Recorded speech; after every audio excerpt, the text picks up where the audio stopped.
কি এটা কি তুমি এই কাপড় আমার করতে আনছো? হাটের থেকে কিনে আনছি। আমার একটা জামা কাপড় আছে কিন্তু নেন, আপনাকে ভাই বিয়া বই আইছি না কাজের বউ আইছি বুঝদারি না। একটা জামা কাপড় দেন না আপনারা কিনা আমার দিয়ে আমি কিনে আনছি হেও শুরু করছেন। তুমি কি জামা কাপড় পিনতো না? তুমি পিনতে রাখো কি বা কি নুম্বা সুম্বা আবি যাবি আপনি যে পিনতে জামা কাপড় থাকলে না পিনতাম, আমার একটা জামা কাপড় নাই। এত জামা কাপড় তাহলে যাই কো এই যে কতটি কিনা আনছো? আরে বাপ রে বাপ, খাইছে এর মধ্যে 10,000 টাকা বুঝছো? ও 10,000 টাকা আপনার ফুতে তো আমার টিয়া দিয়ে বইরা রেখে দেয়, খালি আমি খালি জামা কাপড়ই কিনবো। তাই আমার কি? টিয়া দিয়ে কিনছি আমি, কেউ টিয়া দিয়ে কিনছি না। তোমার বাবা কি বিমান দাও টাকা পাঠাইছে?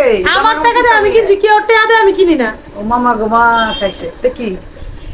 এটা আপনার লেগে আনছি, মেক্সিটা কিনা ভালো লাগলো না। আমি আমার বাপের জন্ম মেক্সি কিনি না, তবে হ্যাঁ এইটা আমার ভালো লাগছে। কেন এটা আমার জামা, এটা আমি 800 টাকা দিয়ে কিনে আনছি, এটা আপনার ভালো লাগছে? এটা প্রিন্টটা সুন্দর আছে। এটা বুড়া মানুষের রেডি পরে না, বুড়া মাসি দিন দে এটা কি দেখি কাপড় এটা এটা সালোয়ার বানাবো সালোয়ার।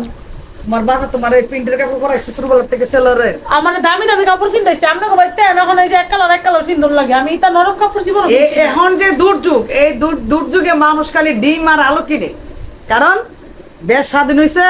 এখন আস্তে ধীরে আল্লাহর রহমতে সবকিছু কিনতে পারবা। আপনার অনেক জামা আছে, আপনার কিনন লাগে না, কিন্তু আমার একটাও নাই লেগে আমার কিনন আমার লাগে। জামা যে তোমার গায়ে লাগে তুমি আইনে ফিন্দালাম। দলেন এটা আপনি নেন, এটা দিলাম, ওটা নিয়ে দেবো না। এটা হ্যাঁ এটা তো ভালো লাগে না, এটা হালকা প্রিন্ট। এটা হালকা প্রিন্ট, আপনি বুড়া মানুষ আপনার এটাই ভালো লাগে। এটা পিছন দেখ কালার, সামনে দেখ কালার। ওটা সালোয়ার আর এটা জামা। এটা কি জামা? হ্যাঁ এটা ইন্ডিয়ান 3 পিস। তবে এই কাপড়টা আমার অনেক পছন্দ হয়েছে। আমি অনেক আগে একটা এই জামা কিনছিলাম পলি সিস্টেম করে, এন্দা কলি দিয়ে বানাইছে, এত সুন্দর লাগছে। এবার কাপড় প্রিন্টটা সুন্দর। তাহলে আমার লাগে হুদাই আপনি সিলাইলেন না, এই যে আপনার তো পছন্দ ঠিকই হইছে, আমি তো আমার লাগে আনি না, আপনার লাগে আনছি। পছন্দ তো হয়েছে ঠিক আছে, এখন যে দেশের পরিস্থিতি ভালো না, এ কারণে এটা কইলা। পরিস্থিতি ভালো জীবন হইতো না দেশে, তাতে কি না আমার না কি আমরা হইব, কি